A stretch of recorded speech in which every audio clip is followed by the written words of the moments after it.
அனைவருக்கும் வணக்கம். நம்ம மல்லி சீரியல்ல என்னெல்லாம் சுவாரஸ்யமான விஷயங்கள் நடக்க போகுதுன்னு பார்க்கலாம் வாங்க. ரகுக்கு பார்த்தீங்கன்னா இப்போ உண்மை தெரிஞ்சிச்சு. அதாவது சுடர் வந்து பொய்யானவா அப்படின்றது எல்லாருமே கண்டுபிடிச்சிட்டாங்க. இனி நம்மளை எப்படியாவது சுடர் வந்து மாட்ட விட்டுருவா. அதுக்கு முன்னாடி சுடர் அந்த வீட்டுல இருந்து நம்ம தூக்கணும் அப்படின்னு சொல்லிட்டு ரகு வந்து முடிவு பண்ணிட்டாரு. ஸோ ரகு பார்த்தீங்கன்னா அவங்க ஒரு ஆட்களை அனுப்புறாங்க. அதாவது எப்படியாவது சுடர் அந்த வீட்டுல இருந்து தூக்கணும் அப்படின்னு சொல்லிட்டு. அது மட்டும் இல்லாம இப்ப சுடர் பார்த்தீங்கன்னா அந்த வீட்டை விட்டு தப்பிக்கணும் அப்படின்ற பிளானோட இருப்பாங்க. ஆனா அன்னபுண்ணியமா தான் பார்த்தீங்கன்னா அந்த பால்ல நான் வந்து விஷத்தை கலந்து கொடுத்துருக்கு அப்படின்னு வேற பயன்படுத்திட்டாங்க. அது உண்மையா இல்லையா அப்படின்னு சொல்லிட்டு கூட சுடருக்கு தெரியல. அவங்களுக்கு வந்து உயிர் ஒரு பக்கம் இருக்குது, இன்னொரு பக்கம் ரகு நம்மள ஏதாவது செஞ்சிருவானா, இந்த வீட்டை விட்டு நம்ம கிளம்பிடலாமா, போலீஸ்ல புடிச்சு கொடுத்துருவாங்களா அப்படின்னு சொல்ற பல எண்ணங்கள் இருக்கு. இதுக்கப்புறம் ரேணுகா பார்த்தீங்கன்னா மல்லி நான் எல்லா உண்மையும் சொல்லிட்டு நான் செஞ்சது பெரிய தப்பு தான்.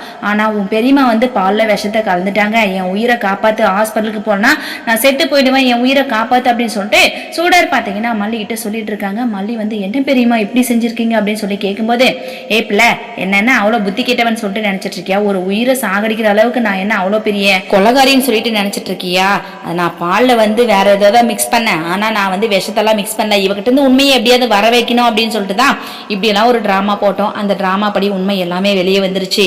இதுக்கப்புறம் இந்த ரேணுகா விடவே கூடாது பிள்ளை, நம்ம எப்படியாவது போலீஸ்ல புடிச்சு கொடுத்துடலாம் அப்படின்னு சொல்லிட்டு அன்னபுண்ணியம்மா சொல்ல ரேணுகா வந்து ஐயோ இல்ல வேணாம் மல்லி, நான் இனி உங்க தசை பக்கம் கூட திரும்ப மாட்டேன், என்னை விட்டுட்டு என் குடும்ப சூழ்நிலைக்காக தான் நான் அப்படி திட்டுத்தனம்லாம் பண்ணிட்டேன் அப்படின்னு சொல்லிட்டு ரேணுகா சொல்ல மல்லி வந்து இங்க பாருங்க ரேணுகா, அதாவது நீங்க வந்து ரொம்பவே அப்பாவி, நீங்க மனநிலை இல்லாதவங்களா இருக்கீங்க. ஸோ உங்களை வந்து இந்த குடும்பத்தோட சேர்த்தணும், விஜயோட சேர்த்து வைக்கணும் அப்படின்னு சொல்லிட்டு தான் நான் ஆசைப்பட்டேன்.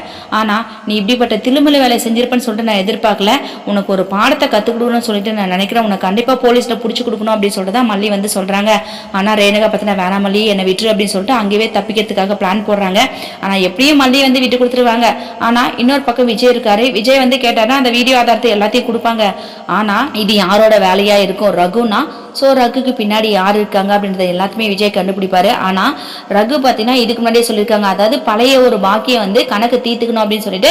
அப்பதான் விஜய்க்கு வந்து தெரிய போகுது, ஓ இந்த ரகு வந்து நமக்கு தெரிஞ்சவன் தானே அப்படின்னு சொல்லிட்டு. ஸோ இதுக்கப்புறம் தான் வந்து விஜய் உண்மை எல்லாத்தையுமே கண்டுபிடிச்சி அந்த ரகு வந்து இதுக்கு முன்னாடி நமக்கு எதிரி, அதுக்காக தான் இவன் பிளான் போட்டு சொத்தெல்லாம் தூக்கணும்னு சொல்லிட்டு முடிவு பண்ணியிருக்கான் அப்படின்னு சொல்லிட்டு விஜய் வந்து நம்ம போவாரு. வெயிட் பண்ணி பார்க்கலாம் அடுத்ததான் என்ன நடக்க போகுதுன்னு சொல்லிட்டு. இந்த வீடியோ பிடிச்சிருந்தா மறக்காம நம்ம சேனலை சப்ஸ்கிரைப் பண்ணுங்க. தேங்க்யூ.